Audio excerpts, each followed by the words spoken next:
Jubbaland mudane Axmed Maxamed Islaam Axmed Madoobe iyo dhammaan Soomaaliya halkaan kubadda cagta oo ahayd hooyo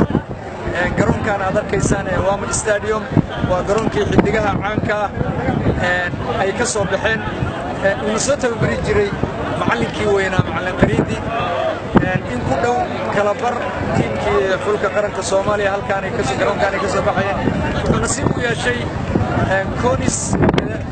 كونيس iyo jaamacadaha garoonkii saddexaad oo la dhigo cawska macmilka inuu noqdo waxaan leenahay bishaaro dhammaan reer Jubbaland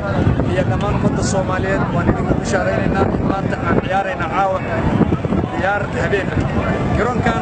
galabta waa lagu ciyaarayay caawana waa lagu ciyaarayaa insha Allah wuxuu noqon doonaa mid joogto lagu ciyaaro caawa low waxaa bilaabi doona kalaadida meelaha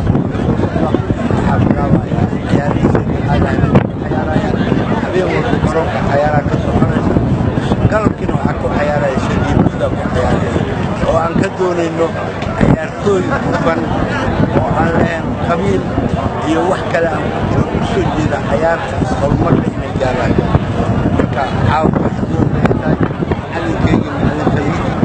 oo jooga inaan caawa kulno habeen aad